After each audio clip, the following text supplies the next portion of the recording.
Last lecture में बच्चे लोग चैप्टर नंबर 6 स्टार्ट किए थे, रिफ्रैक्शन ऑफ लाइट। और अगर आपको ध्यान में हो तो चैप्टर के स्टार्टिंग में हम लोग देखे थे कि रिफ्रैक्शन क्या होता है और लाइट क्या है, लाइट की डेफिनेशन, लाइट के अलग अलग फॉर्म।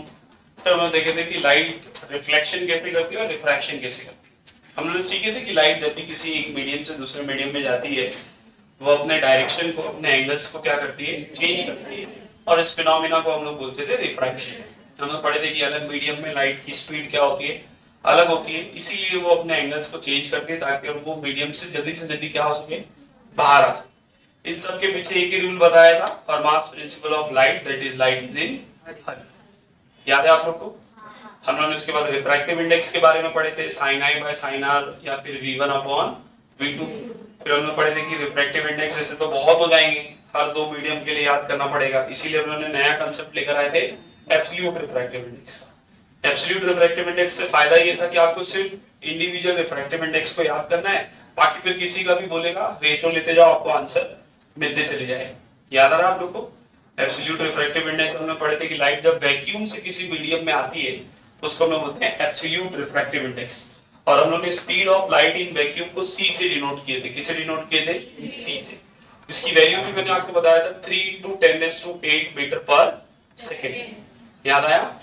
हम लोग ने लास्ट टाइम 3 रूल सीखे थे कि लाइट जब रेयर से डेंसर मीडियम में आती है तो वो नॉर्मल की तरफ बेंड होती है, गाड़ी वाला एग्जांपल लिया था। और जब वो डेंसर से रेयर में जाती है तो वो नॉर्मल से दूर बेंड होती है।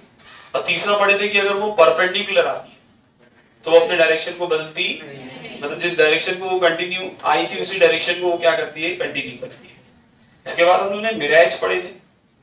मिराज मैंने बताया था ऑप्टिकल इल्यूजन है, जहां पर हम लोग को जो चीज नहीं होती है फिर भी वो दिखाई देती है ना। और हम लोग ने पढ़े थे advance sunrise and delay sunset, कि हम लोग का जो दिन है वो रिफ्रैक्शन के फिनोमिना की वजह से 4 मिनट बड़ा हो जाता है। हालांकि ऐसा हो रहा नहीं है, बट रिफ्रैक्शन की वजह से हम लोग को दिखता है। मैंने आपको बताया था सूरज निकलने से पहले ही आपको दिखने लगता है और सूरज डूबने के 2 मिनट के बाद तक क्या आपको दिखता है। इसको हम लोग बोलते थे advance sunrise and delay sunset. यहां तक क्या पढ़े थे? ट्विंकलिंग ऑफ स्टार भी पढ़े थे क्या? ठीक। अब ट्विंकलिंग ऑफ स्टार को समझो बच्चों, ये सारे फिनोमिना इसी पर बेस है। तो हम लोग कुछ टॉपिक्स पढ़ेंगे, फिर उसके बेस पर कुछ फिनोमिना स्टडी करेंगे। ट्विंकलिंग ऑफ स्टार बेसिकली क्या है बच्चे लोग, कि हम लोग देखते हैं कि एटमॉस्फेयर में रिफ्रैक्शन हो रहा है और स्टार हम लोगों से बहुत दूर है। स्टार हम लोगों से as compare to sun and planet, star हम लोग से लाइट ईयर्स में दूर होते हैं, इसीलिए वो हम लोग बहुत छोटे दिखते हैं। हालांकि बात आपको भी पता है कि स्टार्स जो है वो सन से भी बड़े बड़े होते हैं, बट क्योंकि वो हम लोगों से इतने दूर है तो हम लोग कैसे दिखते हैं, बहुत छोटे दिखते हैं। हम लोग उसको पॉइंट सोर्स मानते हैं। कैसा मानते हैं? Point source. अब जब होता क्या है, जब वो स्टार से लाइट अपने पास आती है तो भैया स्पेस में ट्रेवल कर रही थी, बट जैसे ही वो अर्थ में आएगी, अर्थ के पास क्या है, एटमॉस्फेयर है। अभी ग्रेविटी हटाओ, ग्रेविटी चले गया, खत्म हो गया फर्स्ट चैप्टर। तो भैया मान लेते हैं कि ये अर्थ है बच्चों, ठीक है, और ये क्या है अपना एटमॉस्फेयर है। पर आपको याद होगा मैंने संडे को एक क्वेश्चन पोस्ट किया था, किसी ने अगर देखा होगा तो। वो एक्सपेरिमेंट में इसीलिए नहीं लेकर आया क्लास में क्योंकि मैं पहले ही बता चुका तुम लोगों को। उसमें आप देखो वीडियो में मैंने बताया हूं कि वो बच्चा कैमरा लेके पीछे जाता है तो कॉइन दिखना बंद हो जाता है, फिर जब पानी पोर करते हैं तो फिर से कॉइन दिखना स्टार्ट हो जाता है। सवाल ये था क्यों? उसका आंसर था रिफ्रैक्शन। उसका आंसर क्या था चलो? वही फिनोमिना यहाँ पर भी होता है। मान लो कि ये स्टार है, यहाँ पर कहीं पर स्टार है, ठीक है, मैं थोड़ा नजदीक ले लेता हूँ। ये स्टार है, यहाँ पर आप खड़े, ठीक है भैया। अब स्टार से जब लाइट आती है बच्चे लोग, तो पहले तो जैसी वो स्पेस से एटमॉस्फेयर में एंटर करेगी बैंड होगी, हाँ है ना, बैंड होकर आएगी ना। अब मैंने आपको बताया था अपनी आंख तो लाइट को हमेशा कैसी दिखती है, स्ट्रेट, तो वो इस लाइन को कहां पर लेके जाती है, स्ट्रेट में। तो आपको स्टार यहाँ के दिखे, हालांकि स्टार है किधर, बट दिख रहा है किधर है, यहाँ पर। एक्चुअल पोजीशन नहीं दिख रही है। इस पोजीशन को बोलते हैं एपेरेंट पोजीशन। क्या बोलते हैं? यही कुछ होता है मछुआरों के साथ में जो मछली पकड़ते हैं भाले वगैरह से, देखो ना पॉइंटेड ऐसा लिया रहता है, बरछा जिसको बोलते हैं वो। जब उससे पकड़ते तो मछली जहां दिखती है, जब वो लोग वहां मारते हैं तो कभी कभी देखो, अक्सर कभी कभी की मैक्सिमम टाइम वो मिस हो जाता है, क्योंकि उनको जो मच्छी जहां दिख रही है वहां है नहीं। जैसे आप लोगों ने नोटिस किया है, स्विमिंग पूल में गए होंगे कभी, तो स्विमिंग पूल में अगर कोई चीज गिरा दो तो जहां वो दिखती है वहां जाके हाथ रखो तो वहां वो रहती नहीं। नोटिस किया, क्योंकि आपको जहां इमेज दिख रही है ना, वो एपरेंट पोजीशन है, वो थोड़ी सी ऊपर है, आपका ऑब्जेक्ट कहीं और है। आप समझ रहे मैं क्या हो रहा हूँ? यही चीज उस कॉइन के साथ भी हो रहा था। कॉइन में जैसे मैंने पानी ऐड किया, पानी क्या करेगा, रिफ्रैक्टिव इंडेक्स को चेंज कर देगा, जिसकी वजह से उसका पोजीशन चेंज होकर आपको कौन सी पोजीशन दिखने लगी, एपरेंट पोजीशन। एपरेंट पोजीशन थोड़ी ऊपर होती है, इसीलिए कॉइन दिखने लगा। अरे समझा कि नहीं मैं क्या बोल रहा हूँ? तो यहाँ पर भी स्टार की एपरेंट पोजीशन दिख रही है, उसकी एक्चुअल पोजीशन आपको दिख रही। जो आर्चरी खेलते हैं ना, वो लोग कभी भी ना एकदम सेंटर पे एम नहीं करते, वो लोग सेंटर से थोड़ा सा नीचे रखते हैं, क्योंकि उनको ये बात पता है कि मुझे जो इमेज दिख रही है बिकॉज ऑफ एटमॉस्फेरिक रिफ्रैक्शन, वो एक्चुअल पोजीशन थोड़ी सी नीचे होती है, इसीलिए वो आर्चरी को थोड़ा सा नीचे करते हैं। समझ में आ रहा है कि नहीं भैया? कमाल है एटमॉस्फेरिक रिफ्रैक्शन का। तो भैया ये तो समझ में आया कि स्टार की एक्चुअल पोजीशन हम लोग को दिख रही, बट सर स्टार ट्विंकल क्यों करता है? तो इसका आंसर यहां पर है, इस एटमॉस्फेयर में। चलो देखो, एटमॉस्फेयर जो है ना, ये कंटिन्यूअसली चेंज हो रहा है, गैस का बना हुआ है, ये कंटिन्यूअसली क्या होता है, बदलते रहता है। फॉर द टाइमिंग, मान लो कि इस स्टार से 10 लाइट आपके आंख में आ रही थी। कितनी लाइट? मैं स्टार को देख रहा था, 10 लाइट मेरे आंख में आ रही थी, स्टार मुझे ब्राइट दिख रहा था। अगले ही पल मीडियम चेंज हो गया, एयर का बना ना, मीडियम क्या हुआ, अलग से 4 लाइट जो थी वही आ रही है, 6 लाइट बैंड होकर कहीं और चली गई। रिफ्रैक्शन चेंज होगा, अगर इंडेक्स अपना एटमॉस्फेयर चेंज होगा, तो हम लोग को पता है कि लाइट की बैंडिंग भी अलग अलग होगी। तो पहले 10 लाइट आ रही थी, अब 6 लाइट बैंड होकर इधर चली गई। मेरी आंख में अब कितनी लाइट आ रही है? 4। पहले 10 लाइट आ रही थी तो ब्राइट दिख रहा था, अब 4 लाइट आ रही तो कैसा दिखेगा, डिम। फिर अगले पल फिर इंडेक्स चेंज हुआ, फिर एटमॉस्फेयर चेंज हुआ, फिर कितनी लाइट आएगी, 10 लाइट, फिर कैसा दिखेगा, ब्राइट, फिर डिम। एक्चुअली में ये ब्राइट और डिम का जो कंसेप्ट है वो कहां से हो रहा है, एटमॉस्फेयर से। मतलब कि अगर मैं एटमॉस्फेयर के बाहर चले जाऊं तो मुझे स्टार स्टेशनरी दिखेगा, ट्विंकल करता हुआ। आप नोटिस करो, अगर आपने हॉलीवुड की मूवीज देखेंगे ना, तो उसमें वो लोग जब स्पेस में जाते हैं ना, वो लोग कभी स्टार को ट्विंकल करता हुआ नहीं दिखाते, क्योंकि स्पेस में स्टार ट्विंकल करेगा ही। ट्विंकलिंग का फिनोमेना जो है वो किससे है, एटमॉस्फेयर से। किससे है बेटा, यहां देखो, खाए चमका रहे उसको, किससे, वो एटमॉस्फेयर से। एटमॉस्फेयर अगर नहीं रहेगा तो स्टार ट्विंकल करेगा, आप समझ रहे? अरे फॉर एग्जांपल भैया ये लाइट है, अगर इसको मैं बहुत दूर लेके चले जाऊं, जैसे वो बताओ आप जो चमका रहे इधर ले आओ, थे वो, अरे पास करो,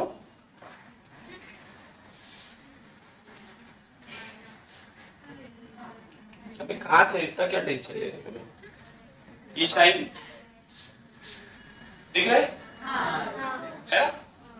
अगर मैं इसको दूर से, बहुत दूर से ऐसा चमकाते रहूं तो तुम लोग को ये ट्विंकल करता हुआ दिखेगा ना? अरे हाँ ना भैया, ट्विंकल करता हुआ दिखेगा। अगर मैं वही बोल रहा हूं कि अगर मैं इस पूरे सीलिंग को, मान लो पूरी सीलिंग पे लाइट ऐसी लगाता हूं, एक एक करके छोटी छोटी लाइट, स्क्वायर शेप वाली, पूरी सीलिंग में ऐसी लाइट लगा दी, ठीक है, और एक लाइट को बंद कर दिया, बाकी सब जल रही। मतलब मान लो यहाँ वाली एक बंद कर दिया, यहाँ वाली एक बंद कर दिया, यहाँ वाली एक बंद कर दिया, बाकी जल रही, तो उससे कोई फर्क पड़ेगा क्या? अंधेरा हो जाएगा? नहीं। या अच्छा, उसको चालू करके फिर बीच में से एक आध दो बंद कर दिया तो कोई फर्क पड़ेगा? नहीं। बोलने का मतलब ये है कि अगर वो बहुत बड़ी लाइट होगी और मल्टीपल सोर्स की बनी होगी, तो अगर एक आध दो बंद भी होगी तो कोई फर्क पड़ने वाला नहीं है। यही रीजन है कि सन और प्लैनेट आपको ट्विंकल करते हुए, क्योंकि सन और planet as compare to star बहुत बड़े, करीब में भी है और बड़े भी है। अरे मतलब करीब में इसीलिए बड़े दिख रहे हैं ना भैया। तो मान लो स्टार एक छोटा सा पॉइंट था, बट ये लोग बहुत सारे पॉइंट्स के बने हुए। समझ में आ रहा है? जो मैंने अभी छत वाला एग्जांपल दिया आपको, तो अगर मान लो ये वाला पॉइंट डिम है तो ये तो ब्राइट है, ये डिम है तो ये ब्राइट है, ये डिम है तो ये ब्राइट है, तो एवरेज कैसा हो जाएगा? सेम। अरे हाँ है ना भाई? आप देखो स्टेशन पे जो इंडिकेटर होता है टाइम वाला, कभी कभी उसमें एक आध एलईडी बंद हो जाती है, तो उससे कोई फर्क पड़ता है? टाइम नहीं दिखता है क्या? दिखता है सर, उससे कोई फर्क पड़ता, क्योंकि वो बड़ा भी है और नजदीक भी है। यही चीज होती है, जब ऑब्जेक्ट करीब में है ना, तो वो एक सोर्स नहीं है, वो मल्टीपल सोर्स है। कैसा बच्चों? Multiple source. और क्योंकि वो मल्टीपल सोर्स का बना हुआ है, तो अगर एक डी में तो एक ब्राइट है, एक डी में तो एक ब्राइट है, तो एवरेज कर देंगे तो कैसा हो जाएगा? सेम। इसीलिए प्लैनेट और सन हम लोग को ट्विंकल करता हुआ नहीं दिखता, और स्टार हम लोग को ट्विंकल करता हुआ। अगर मैं इस सन को भी उठा के स्टार से दूर लेके चले जाऊं तो ये सन भी आपको ट्विंकल करता हुआ दिखेगा। समझ में आ गया? हाँ या ना? ट्विंकलिंग ऑफ स्टार समझ में आएगी? Why does star twinkle? Actually में स्टार ट्विंकल करता है क्या? नहीं सर, ये एटमॉस्फेरिक रिफ्रैक्शन का कमाल है, वरना तो स्टार और स्टार को ट्विंकल विंकल करता नहीं। बचपन में पोएम गलत पढ़ाए थे। सही है ना? ठीक है भैया, ट्विंकलिंग ऑफ स्टार क्लियर है। आगे बढ़ते हैं। अब नेक्स्ट एक टॉपिक है, उसके बाद हम लोग कुछ एक्सपेरिमेंट्स करेंगे। ध्यान से देखो सब लोग। यहाँ जिसने वो वीडियो नहीं देखा है जो मैंने अभी एपेरेंट पोजीशन वाला बताया था, वो जाकर देखना, तो आपको समझ में आएगा। लिटरली एपेरेंट पोजीशन दिखती है। या ये एक्सपेरिमेंट आप घर पे भी कर सकते हो। एक ऐसा बर्तन ले लो, उसमें कॉइन को डाल दो, तो कॉइन आपको दिख रहा है, आप धीरे धीरे उससे दूर होते जाओ। एक पॉइंट ऐसा आएगा आपको कॉइन दिखना बंद हो जाए। फिर किसी को बोलो कि भैया उसके अंदर पानी ऐड करो, जैसे ही वो पानी ऐड करेंगे फिर से कॉइन आपको दिखना स्टार्ट हो जाएगा। क्यों? पानी ने रिफ्रैक्टिव इंडेक्स चेंज कर दिया, जिसकी वजह से कॉइन की एपेरेंट पोजीशन दिखना स्टार्ट हुई। और एपेरेंट पोजीशन कहां होती है? ऊपर, इसलिए आपको कॉइन वापस से दिखना स्टार्ट हो। समझ में आया? नेक्स्ट टॉपिक है बच्चों, डिस्पर्जन ऑफ लाइट। ये बड़ा इंपॉर्टेंट है, इसको ध्यान से समझो। Dispersion of light. न्यूटन ने एक एक्सपेरिमेंट कंडक्ट किया। न्यूटन फिर आ गया, ठीक है, बड़ा अच्छा एक्सपेरिमेंट था, ध्यान से सभी लोग देखेंगे। उसने क्या किया था बच्चों? एक प्रिज्म लिया था, एक प्रिज्म लिया उसने, और इस प्रिज्म से ना एक लाइट को क्या किया उसने? पास किया। एक लाइट को उसने क्या किया? तो उसने देखा कि जो लाइट है जो एक कलर की है, जैसे वो प्रिज्म के अंदर जाती है ना, वो अपने 7 कलर्स में स्प्लिट हो जाती है। मैंने लास्ट टाइम आपको बताया था कि लाइट एक्चुअली 7 कलर की बनी होती है, याद है? क्योंकि वो इतनी स्पीड से ट्रेवल करती है कि वो हम लोग को दिखती कैसी है? एक। कितने कलर की दिखती है? हालांकि वो बनी कितने कलर की है? 7 कलर्स की बनी।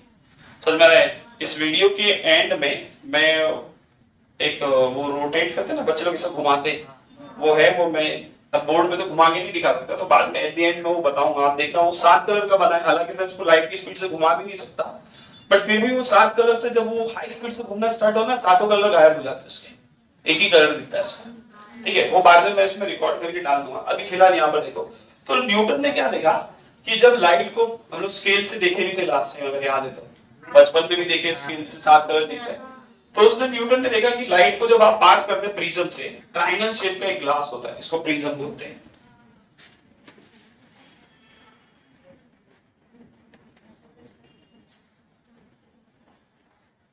ये प्रिज्म ट्रायंगल शेप, इसको याद रखो, चलो प्रिज्म।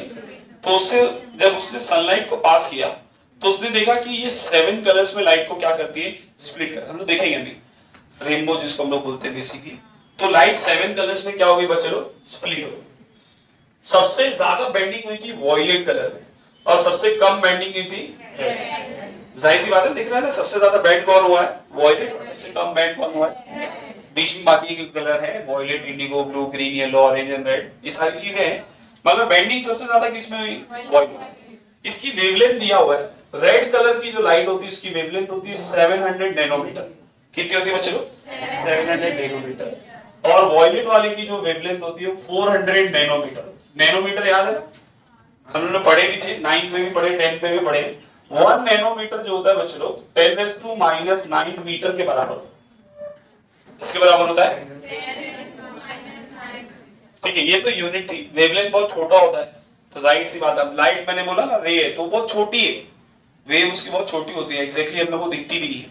लाइट खाली दिख रही है ना, समझ में आ रहा है कि नहीं? तो उसकी वेव बहुत पतली होती है, बहुत, तो हम लोग को समझ में नहीं आएगी। बट सर ये वेवलेंथ है क्या? अब अगर याद हो 9th में साउंड वाला चैप्टर पढ़े थे, उसमें वेव के बारे में पढ़े थे हम लोग कि भैया मान लो ये एक वेव है, तो दो क्रेस्ट के बीच, ये ऊपर वाले पॉइंट को क्रेस्ट बोलते थे, तो दो क्रेस्ट के बीच या फिर दो ट्रफ के बीच के डिस्टेंस को वेवलेंथ बोलते थे। क्या बोलते थे? याद आया? लैम्डा बोलते थे इसको। लैम्डा ग्रीक वर्ड था और बोलते क्या थे इसको, वेवलेंथ। क्या बोलते इसको, याद होगा एक फॉर्मूला भी पढ़े थे, v is equals to n lambda, velocity is equals to frequency into wavelength. याद है, ये सब पढ़े हो तुम लोग, अभी चैप्टर में नहीं दिया है बट क्योंकि मेरे को वो समझाना है इसलिए मैं लिख रहा हूं खाली यहाँ। तो रेड की वेवलेंथ कितनी है, 700 नैनोमीटर है, और वॉयलेट की वेवलेंथ कितनी है, 400 नैनोमीटर। ये जो 7 कलर्स बने ना, इसको स्पेक्ट्रम बोलते हैं। क्या बोलते हैं बच्चे लोग, सातों कलर को हम लोग क्या बोलते हैं। तो what is dispersion, dispersion is nothing but splitting of light, splitting of light into its own constitute colours. Light जितने कलर की बनी है जब वो स्प्लिट होती है तो उस फिनोमिना को हम लोग क्या बोलते हैं, डिस्पर्जन। जब न्यूटन ने ये बात बताई कि भैया लाइट 7 कलर की बनी हुई है, तो लोगों ने बोले नहीं नहीं नहीं नहीं, ये तो ग्लास की प्रॉपर्टी है, ग्लास लाइट को 7 कलर में चेंज कर रहा है। तो न्यूटन ने बोला अच्छा ये बात है, ग्लास 7 कलर में चेंज कर रहा है, तो अगर मैं एक और ग्लास लगा दूं तो अब तो 49 लाइट निकलनी चाहिए। एक में से 7 निकली तो अब 7 में से कितनी निकलनी चाहिए थी, 49। तो उसने क्या किया, ये प्रिज्म लिया, बोला भैया इसमें से कितनी लाइट निकल रही है, 7। तो बोले लो एक और प्रिज्म लगाता हूं, कितनी निकलनी चाहिए, 49। तो उन्होंने देखे कि इसमें से एक ही लाइट निकल रही है। कितनी लाइट निकल रही है, तो उसने बताया कि भैया ये ग्लास की प्रॉपर्टी नहीं है। ये बात सही है कि ग्लास की वजह से अपने को 7 कलर दिख रहा है, बट लाइट कितने कलर की बनी है, 7 कलर की बनी। वो इतनी स्पीड से ट्रेवल कर रही है कि वो कितना दिख रहा है। अरे भैया अगर मैं बोलूं कोई एक पर्सन है जो 1000 की स्पीड से बाइक लेके गया, 1000 बहुत ज्यादा होता है, 1000 हम लोग इमेजिन भी नहीं कर सकते कितना होगा, 1000 किलोमीटर पर आवर, मतलब 2 घंटे में वो यूपी पहुंच जाएगा। हाँ, अरे यूपी 1600 किलोमीटर है, मैं 1000 किलोमीटर पर आवर बोल रहा हूँ ना, तो 2 घंटा भी छोड़ो, 1.5 घंटे में पहुंच जाएगा यूपी, है कि नहीं। तो वो बंदा अगर 1000 किलोमीटर पर आवर की स्पीड से जाओ, मैं आपसे बोलूं अरे उसके बाइक का नंबर देख के बताओ तो बता पाएंगे तुम, सर वो नंगा बैठ के क्या होगा हम लोग को नहीं पता चलेगा। बाइक का कलर छोड़ो, ये कितनी स्पीड बोल रहा हूँ, 1000। कितनी बोला मैंने भैया, लाइट की स्पीड तो 3 लाख किलोमीटर पर सेकेंड है ना। अब आप सोचो कितनी फास्ट है, तो वो अगर चलेगी भी तो उसका कलर दिखेगा आपको, इतनी स्पीड से चल रही है इसीलिए एक ही कलर दिखता है, व्हाइट। बट अगर आप उसको चेंज करवाओ, हम लोग को पता है कि जब मीडियम चेंज होता है तो वेलोसिटी भी क्या होती है, चेंज होती है। और वेलोसिटी देखो किस पे डिपेंड कर रही है, वेवलेंथ पे ना। इन सब की वेवलेंथ अलग है, मतलब सबकी वेलोसिटी भी क्या होगी, अरे हाँ है ना बच्चों। इसीलिए सब लोग जब वेलोसिटी सबकी अलग है तो सबकी बेंडिंग भी क्या हो रही है, इसीलिए आपको 7 कलर दिख रहे हैं। अरे समझा कि नहीं क्यों 7 कलर दिख रहा है, प्रिज्म ऐसा क्या कर रहा है, इसे समझ में आया कि नहीं भैया, कोई दिक्कत, झूठ तो नहीं बोल रहे, ठीक है। तो v is equals to n lambda, where v is velocity, lambda is frequency, lambda is wavelength, n is frequency. Light कितने कलर की बनी है, 7। मानते हैं इस बात को, एमसीक्यूज में पूछता है रेड की वेवलेंथ कितनी है, 700, वॉयलेट की वेवलेंथ कितनी है, बेंडिंग सबसे ज्यादा किसमें हो रही है, सबसे कम बेंडिंग किसमें हो रही है, याद रहेगा। आओ 7 कलर। तो ये बात हो गई किसकी, डिस्पर्जन ऑफ लाइट की, कि लाइट 7 कलर्स की बनी है, और जब भी लाइट प्रिज्म से पास होगी या ऐसी जगह से पास हो जहां पर मीडियम क्या हो रहा है, चेंज हो रहा है, तो लाइट अपने 7 कलर्स में क्या होगी, स्प्लिट होगी। और ये जो स्प्लिटिंग का फिनोमिना है इसी को हम लोग क्या बोलते हैं, डिस्पर्जन। इसी को हम लोग क्या बोलते हैं बच्चों, डिस्पर्जन। और ये 7 कलर्स को हम लोग क्या बोलते हैं, स्पेक्ट्रम। सबसे ज्यादा बेंडिंग वॉयलेट में है, सबसे कम बेंडिंग रेड में है। रेड की वेवलेंथ सबसे ज्यादा है, वॉयलेट की वेवलेंथ सबसे कम है। अब इसके बेस पर एक फिनोमिना हम लोग को समझना है, वो है व्हाई स्काई अपीयर्स ब्लू। आसमान हम लोगों को नीला क्यों दिखता है, ये चीज हम लोग को समझना है। इस पर आएंगे बट उससे पहले ना कंसेप्ट को समझ लेते हैं, बाद में मैं इस टॉपिक पर आऊंगा। देखो अगर मैं इस फ्रीक्वेंसी को नीचे लेकर आऊं बच्चे लोग, तो v/n किसके बराबर हो गया, वेवलेंथ। मतलब वेवलेंथ और फ्रीक्वेंसी में कौन सा रिलेशन है, इनवर्स का। जिसकी वेवलेंथ ज्यादा उसकी फ्रीक्वेंसी, जिसकी वेवलेंथ कम उसकी फ्रीक्वेंसी। तो देखो रेड की वेवलेंथ ज्यादा है ना, तो उसकी फ्रीक्वेंसी क्या होगी, और ये ब्लू कलर लेता हूं मैं, ब्लू की वेवलेंथ कम है तो उसकी फ्रीक्वेंसी क्या होगी, ज्यादा। सही बात है। देखो मैं ब्लू क्यों लिया, हम लोग की आंख सबसे ज्यादा परसीव ब्लू कलर करती है, रिसीव कौन सा कलर करती है, ब्लू कलर। शायद आपको पता हो, बेसिकली नेचर में 3 कलर होते हैं जिनके कॉम्बिनेशन से आप बाकी सारे कलर बना सकते हैं, रेड, येलो एंड ब्लू। अगर आप न्यूज़पेपर देखेंगे उसमें नीचे से 3 कलर के ऐसे बॉक्स बने होते हैं, red, yellow and blue. Paint कियो डिजिटल प्रिंटिंग में 4 कलर होते हैं, सियान जिसको बोलते हैं, CYAN, yellow, orange, yellow, magenta, ऐसी कलर होता है। कभी कभी देखो पेंट के अंदर हम लोग को कलर्स मिलते नहीं, तो हम लोग खुद ही कलर बनाते हैं मिला मिला के। तो बेसिकली वहां पर 4 कलर है, और जब हम लोग नॉर्मल प्रिंटिंग की बात करते हैं तो उसमें 3 कलर है, रेड, येलो एंड ब्लू। ये 3 कलर के कॉम्बिनेशन से आप कोई भी कलर क्या कर सकते हो, फॉर्म कर सकते हो। वॉयलेट, इंडिगो और ब्लू में सबसे ज्यादा कलर आंख कौन सा परसीव करती है, ब्लू।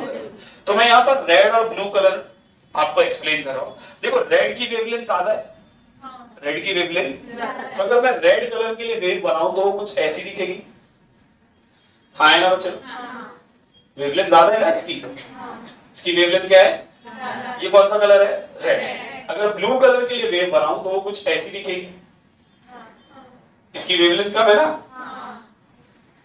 इसकी वेवलेंथ क्या है बच्चों, देखो फ्रीक्वेंसी का मतलब होता है नंबर ऑफ साइकिल पर सेकंड, एक सेकंड में कितनी साइकिल करनी। तो हम लोग को पता है कि इसकी फ्रीक्वेंसी ब्लू की ज्यादा है, मतलब ये एक सेकंड में ज्यादा साइकिल बनाएगी और ये एक सेकंड में कम साइकिल। सही बात है, अकॉर्डिंग टू द कंडीशन सब कुछ सही चल रहा है।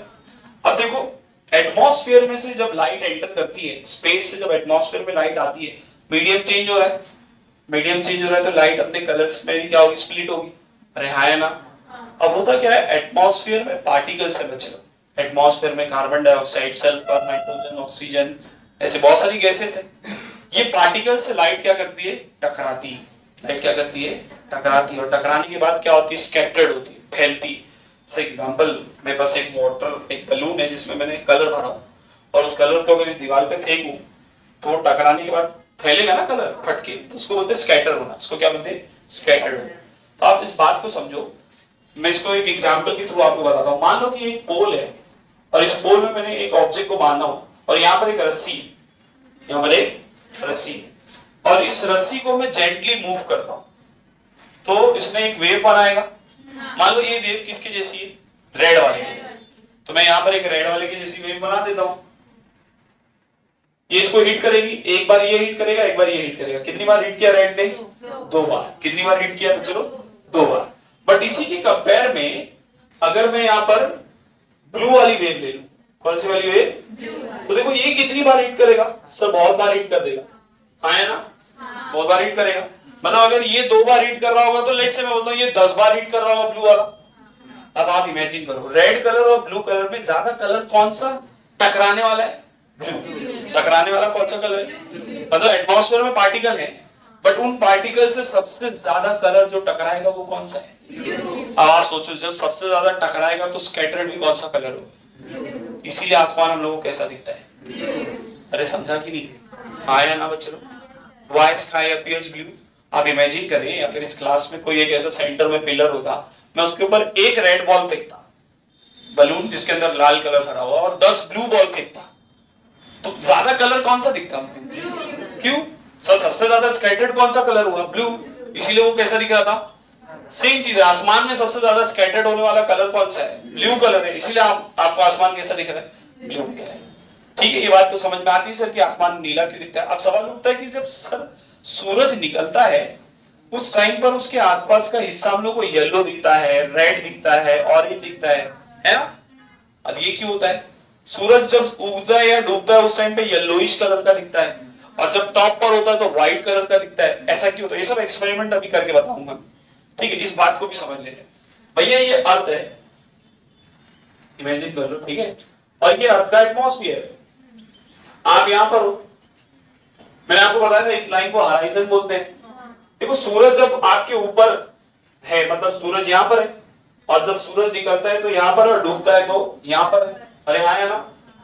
तो यहां से लाइट को आने में लंबा टाइम लगता है, यहां से लाइट को आने में लंबा टाइम लगता है, बट यहां से लाइट, इसीलिए देखो जब सूरज सर के ऊपर हो तो गर्मी ज्यादा होती है, निकलने और डूबने के टाइम गर्मी नहीं होती। क्यों, सूरज दूर है। जैसे जैसे जैसे जैसे वो ऊपर आते जाएगा वो बहुत करीब आ जाएगा, इसीलिए हम लोग को गर्मी ज्यादा लगती है। बहरहाल अभी गर्मी की बात नहीं चल रही, अभी बात चल रही थी रिफ्रैक्शन की। सूरज निकलता है या डूबते वक्त रेड या फिर ऑरेंज क्यों दिखता है, उसके आसपास का बादल है ना। और उस पर बात करें, देखो यहां से लाइट जब आती है तो एटमॉस्फेयर में आने के बाद लाइट स्कैटर्ड होना स्टार्ट होगी।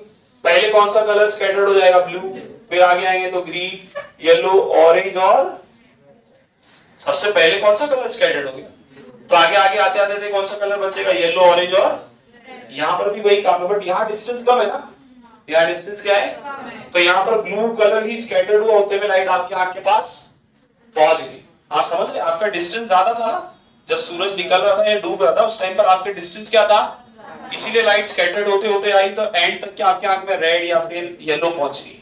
बट अगर मैं आपको उठा के और करीब लेके चले जाऊं तो फिर वो आपको कैसा दिखेगा, व्हाइट ही दिखेगा। समझ में आ रहा है कि नहीं, जैसे सूरज सर के ऊपर जब रहता है तो व्हाइट दिखता है ना, क्योंकि डिस्टेंस क्या है, कम है। इस चीज को मैं एक्सपेरिमेंटली प्रूव करता हूं, यहाँ ध्यान से। ये है अपने पास एक फिश टैंक,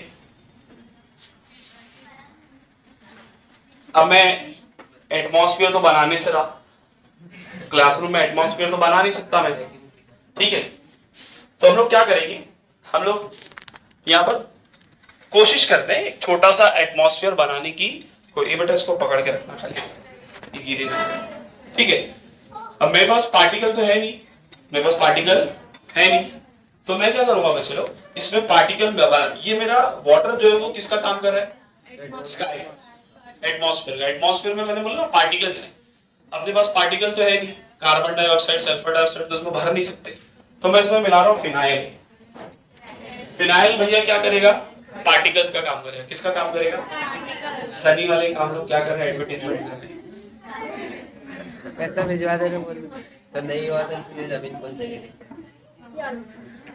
दिख रहा है, देखो वो मिक्स हो रहा है उसके अंदर, दिख रहा है, हां दुआ है वीडियो इतना, ठीक है चलो। अरे दिखेगा, बॉयज थोड़ा सा साइड में हो जाओ आप लोग, यहाँ से ये आप लोग उधर हो जाओगे तो आप लोगों को दिखेगा, शिफ्ट हो जाओ ना, अंदर शिफ्ट हो जाओ।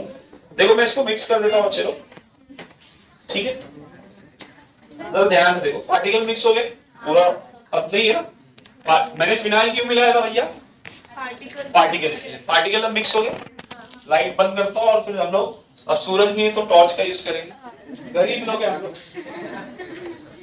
नकली सूरज भी बना लेते हैं आज।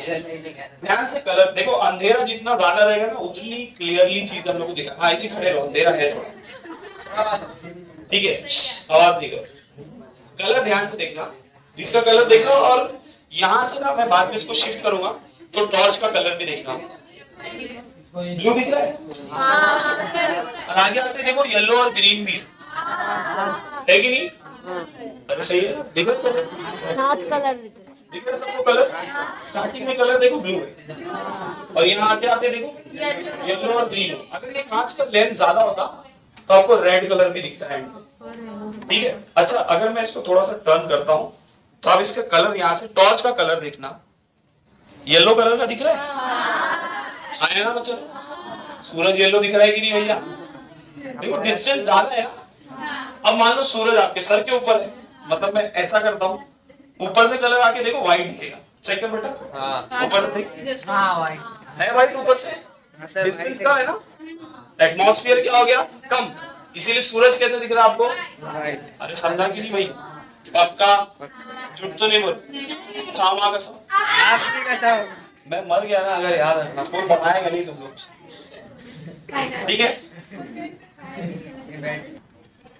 नेक्स्ट टॉपिक देखो बच्चों, नेक्स्ट टॉपिक है टोटल इंटरनल रिफ्लेक्शन, इसको ध्यान से देखो, टोटल इंटरनल रिफ्लेक्शन।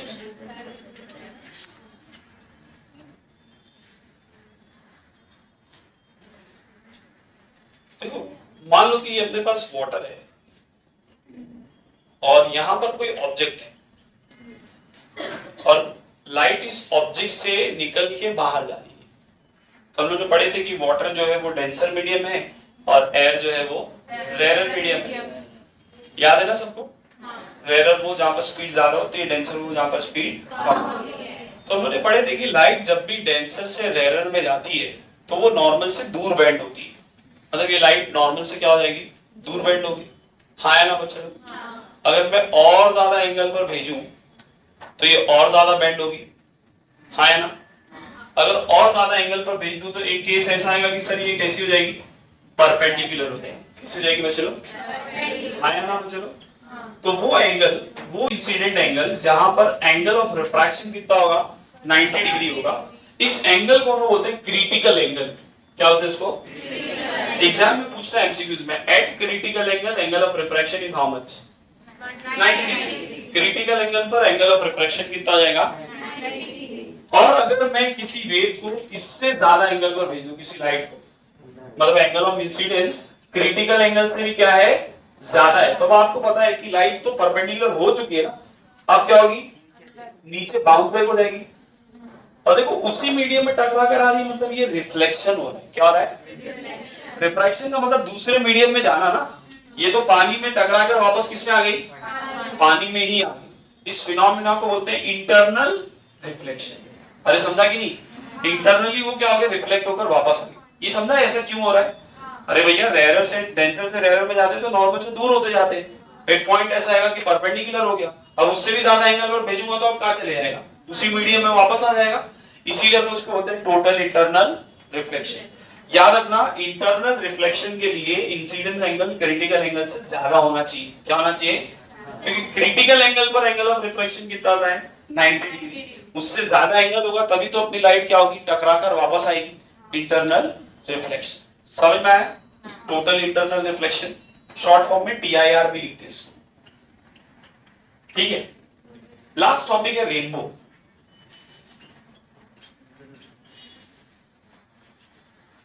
देखो रेनबो जो है ना बच्चे लोग, अपने बुक में एक क्वेश्चन है, explain the rainbow is the combined effect of refraction, dispersion and total internal reflection. ये अपने को एक्सप्लेन करना है 4 मार्क के लिए। थोड़ा ध्यान से देखो, हम लोग को नॉर्मली ये बात पता है कि रेनबो बनाने के लिए बारिश होती है तभी रेनबो क्या होता है? फॉर्म होता है। ऐसा कुछ जरूरी नहीं। अभी अगर वो बच्चे ने वो वीडियो जो बनाया था उसने नोटिस किया एक जगह हल्का सा हम लोग को रेनबो, मैं बता लाइट ज्यादा है इसलिए हम लोग को क्लास में नहीं दिख रहा है, बट आप स्केल में देखते हो है ना, अंधेरे में अगर आप बनाएंगे तो आपको रेनबो दिखेगा क्लास के अंदर भी। मैं बाद में बोला हूँ वीडियो उसका एडिट करके शेयर करूंगा मैं उस पर। तो होता क्या है, रेनबो बनाने के लिए हम लोग को लाइट चाहिए और एक ऐसा मीडियम जहां पर लाइट क्या हो सके? डिस्पर्स हो सके। समझ में आ रहा है? जब बारिश होती है तो वाटर के जो मॉलिक्यूल्स होते हैं वो प्रिज्म के जैसा काम करते हैं, और जब उस पर सनलाइट फॉल होती है तो हम लोगों ने पढ़े कि वो किसके जैसा काम कर रहा है? वाटर के ड्रॉपलेट्स प्रिज्म के जैसा। तो लाइट अपने 7 कलर्स में क्या होती है? वहां पर स्प्लिट होती है और रेनबो क्या होता है? फॉर्म होता है। आप समझ रहे हैं क्या बोल रहा हूं बच्चों? तो बारिश जरूरी नहीं कि बारिश हो, फाउंटेन है, झरना है, इन सब जगह पर भी आपको क्या देखने मिलेगा? रेनबो देखने के लिए मिलेगा। समझ में आ रहा है? ये रेनबो कैसे फॉर्म होता है उसको समझते हैं। मान लो ये एक वाटर का ड्रॉपलेट है, एक वाटर का ड्रॉपलेट इमेजिन करो, इसके ऊपर सनलाइट आ रही है, इसके ऊपर। तो ये बात हम लोग को पता है कि भैया लाइट एयर से कहां पर आ रही है? वाटर में। तो लाइट अपने एंगल को क्या करेगी? बट ये बात हम लोग को पता है कि वाटर जो है वो किसके जैसा एक्ट करने आ रहा है? प्रिज्म के जैसा। तो लाइट से बेंड नहीं होगी, वो अपने 7 कलर्स में क्या हो जाएगी? स्प्लिट भी हो जाएगी। सही बात है? यहां पर हुआ रिफ्रैक्शन, यहां पर क्या हुआ? और अंदर क्या हो गया? डिस्पर्जन। आया ना? चलो अब देखो होता क्या, होना तो यही चाहिए कि लाइट अब यहां से बाहर आ जाए, है ना, बट ऐसा होता नहीं है बच्चों। होता क्या है, जब ये लाइट यहां पर आकर टकराती है ना, तो ये कुछ इस तरीके से टकराती है कि इसका angle of incidence critical angle से क्या होता है? ज्यादा होता है। और ऐसे केस में हमने पढ़े कि क्या होता है? रिफ्लेक्शन, मतलब लाइट बाउंस बैक होगी, तो ये लाइट यहां से क्या हो जाती है? बाउंस बैक हो जाती है। क्या हो जाती है बच्चे लोग? तो मैं इन लोगों को बाहर निकाल देता हूं। ये रेड वाली है, ये वाली कौन सी लाइट थी? रेड वाली। और ये वाली कौन सी लाइट थी? वॉयलेट वाली। अरे समझा कि नहीं बच्चे? हाँ या ना? यहां पर हुआ रिफ्रैक्शन, अंदर 7 कलर में स्प्लिट हुआ तो क्या हुआ? डिस्पर्जन। और यहां पर इंटरनल रिफ्लेक्शन। दिख रहा है? लाइट अपने 7 कलर्स में स्प्लिट हुई है। अरे हाँ है ना? ये एक वाटर का ड्रॉपलेट है, ऐसे मिलियंस वाटर के ड्रॉपलेट्स हैं, सब आपस में कंबाइन होकर क्या बनाएंगे? रेनबो बनाएंगे। क्या बनाएंगे बच्चे लोग? समझ में आया? तो जब आपको रेनबो एक्सप्लेन करना है तो आपको तीनों फिनोमिना एक साथ एक्सप्लेन करना पड़ेगा कि लाइट जब वाटर के मॉलिक्यूल्स के अंदर आ रही है तो वो रिफ्रैक्शन परफॉर्म कर रही है, जिसकी वजह से वो बेंड हो रही है। लाइट जैसे ही बेंड होगी वो अपने 7 कलर्स में स्प्लिट होगी, मतलब विग्योर कलर अपने को दिखाएगी, जिस फिनोमिना को हम लोग बोलेंगे डिस्पर्जन।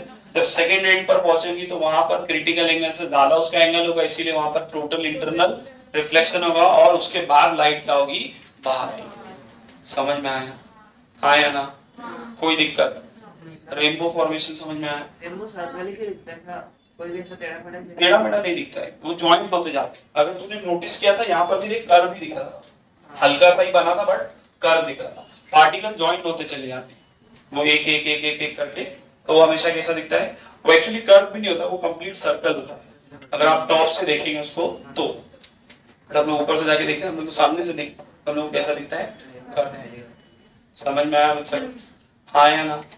कोई दिक्कत? पक्का? ये हो गया आपका चैप्टर कंप्लीट, इतने ही फिनोमेना। एक क्वेश्चन रह गया था मेरा जो मैं बोलना भूल गया। मैंने अभी आप लोगों को बताया था कि आसमान नीला क्यों दिख रहा है, सूरज जब उगता है तो येलोइश या रेडिश कलर का क्यों दिखता है। एक क्वेश्चन रह गया था कि आसमान में हम लोग को व्हाइट क्लाउड्स दिखते हैं, वो क्लाउड्स क्यों व्हाइट दिखते हैं, वो भी तो नीले दिख सकते हैं। तो यहाँ ऐसा क्यों होता है बच्चों? देखो मैंने आपको बताया था कि जो पार्टिकल्स होते हैं उनकी साइज छोटी होती है और क्लाउड की साइज तो बहुत बड़ी है। देखो जब लाइट आ रही थी तो कैसी दिख रही थी, व्हाइट। कैसी दिख रही थी? अब वो जब सब लाइट एक पार्टिकल बड़ा है ना, तो सारी लाइट एक साथ आके क्या करती है, उसके ऊपर स्कैटर्ड करती है। अब आप खुद सोचो, जब एक साथ आ रही थी तो कैसी दिख रही थी, व्हाइट। एक साथ टकरा कर स्कैटर्ड होगी तो भी कैसी दिखेगी? आप समझ रहे मैं क्या बोल रहा हूँ? मैं बोल रहा हूँ इस दीवार के पीछे अगर कोई बैठा है और मैं यहाँ पे कोई कलर फेंक भी दूं तो उसको कोई कलर दिखेगा? समझ में आ रहा? बस क्लाउड के साथ ये होता है, क्लाउड का पार्टिकल बहुत बड़ा है तो लाइट जब उससे टकराती है तो स्कैटर्ड होकर वहीं रह जाती है, तो सारा कलर कैसा रहता है, व्हाइट ही रहता है। बट जो छोटे छोटे पार्टिकल से टकरा रही है उससे सारी लाइट नहीं टकराती, कोई एक लाइट टकराती है, रेड, ऑरेंज, येलो, ब्लू। हम लोग पढ़े कि ब्लू सबसे ज्यादा स्कैटर करती है। बहरहाल टकरा रही कौन सी कलर है, ब्लू वाली लाइट वहां पर, तो इसीलिए ज्यादा कलर कौन सा दिख रहा था, ब्लू। बट क्लाउड का पार्टिकल बहुत बड़ा है साइज में, क्लाउड का पार्टिकल बहुत, तो सारी लाइट एक साथ आकर टकराती है, इसीलिए सबका कलर हम लोगों को कैसा दिखता है, सेम व्हाइट दिखता है। अब इस पे एक क्वेश्चन और आता है कि सर बारिश के टाइम पर आसमान के बादल हम लोग को काले क्यों दिखते हैं? ठीक है, ये तुम लोग के लिए क्वेश्चन है। अच्छा एक क्वेश्चन और है इसके ऊपर कि सर स्पेस ब्लैक क्यों दिखता है? आसमान नीला दिखता है ये बात सही, स्पेस ब्लैक क्यों दिखता है? तो सिंपल सा लॉजिक है, स्पेस में एटमॉस्फेयर नहीं तो रिफ्रैक्शन ही नहीं होगा। समझा कि नहीं? क्लियर है चलो। तो ये बात हो गई चैप्टर के theoretical point of view. Conceptual chapter था, बड़ा इंटरेस्टिंग था। चैप्टर बड़ा छोटा है, ज्यादा कुछ भी नहीं, अगर ईमानदारी से सुने तो पूरा चैप्टर याद हो गया होगा। इसके अंदर 2 न्यूमेरिकल है और बड़े आसान है। अभी 5 मिनट लगेगा, हम लोग दोनों न्यूमेरिकल्स क्या कर लेंगे, सॉल्व करेंगे। अब थोड़ा ध्यान से देखो, मैंने आपको याद होगा 2 फॉर्मूला पढ़ाया था, refractive index of second medium with respect to first, तो इसका फॉर्मूला पढ़े थे V1 अपॉन, और एक पढ़े थे absolute refractive index C upon Vg। याद है ना? जो भी है, ग्लास के लिए लिखा तो नीचे ग्लास है, वाटर के लिए लिखा तो नीचे वाटर, ऊपर हमेशा क्या रहेगा, vacuum, speed of light in vacuum. और उसकी वैल्यू भी याद करवाया था C की, कितनी थी, 3 × 10⁸ मीटर पर सेकेंड। याद आया सबको? 2 ही प्रॉब्लम दी है, फटाफट सॉल्व करते हैं, चैप्टर को दी एंड करते हैं। लॉट टेक्स्ट बुक दो। देखो पहला प्रॉब्लम देखो बच्चों, बोला if the speed of a light in a medium is 1.5 × 10⁸ metre per second. Medium में कितनी स्पीड दे दिया, 1.5 × 10⁸ मीटर पर। मीडियम बोला, इसके लिए मैंने m लिखा, मीडियम बताया नहीं कौन सा मीडियम है, तो हम लोगों ने भी मीडियम ही लिखा। क्या पूछ रहा है, what is the absolute refractive index of the medium? आपको रिफ्रैक्टिव इंडेक्स किसका निकालना है, absolute refractive index medium. Absolute बोला मतलब लाइट कहां से कहां आ रही, वैक्यूम से मीडियम। जैसे ग्लास के लिए एब्सोल्यूट रिफ्रैक्टिव इंडेक्स लिखे तो क्या लिखे थे, C अपॉन Vg। तो मीडियम के लिए लिखेंगे तो क्या होगा, C अपॉन Vm। अरे आया ना बच्चों, C की वैल्यू कितनी, 3 × 10⁸, Vm कितना है, 1.5 × 10⁸, 10⁸, 10⁸, 1.5 1 जा 1.5 हो गया आंसर। पूछा तो ना एब्सोल्यूट रिफ्रैक्टिव इंडेक्स कितना है, 2 है। इजी, कोई दिक्कत? सबसे आसान है ना। सेकेंड वाला बोल रहा है कि absolute refractive index of glass and water. Glass का एब्सोल्यूट रिफ्रैक्टिव इंडेक्स 3/2 दिया है और वाटर का रिफ्रैक्टिव इंडेक्स 4/3। क्वेश्चन ध्यान से सुनो, पूछ रहा है what is the refractive index of glass with respect to water. 2 with respect to, तो वो क्या बोल रहा है, क्या निकालो, absolute refractive index of glass with respect to water. अब याद करो तो इसका फॉर्मूला भी लिखा है, 2 मीडियम अगर दिया और आपको एब्सोल्यूट रिफ्रैक्टिव इंडेक्स दिया तो उसको लिखने का तरीका भी लिखाया था। कि आप क्या लिखेंगे, absolute refractive index of glass upon absolute refractive index of, अगर यहाँ वाटर होता यहाँ ग्लास होता तो वाटर ऊपर आता ग्लास नीचे। तो ये रिफ्रैक्टिव इंडेक्स ऑफ ग्लास कितना है 3/2, रिफ्रैक्टिव इंडेक्स ऑफ वाटर कितना है 4/, बचपन वाला गेम करते हैं, इसको ऐसा लिख देते हैं 3/4, अरे ये 3 ऊपर 4 नीचे मल्टीप्लिकेशन में आ जाएगा ना, 3 3 जा 4 2 जा, हो गया आंसर। इजी, कोई दिक्कत, लिख लो।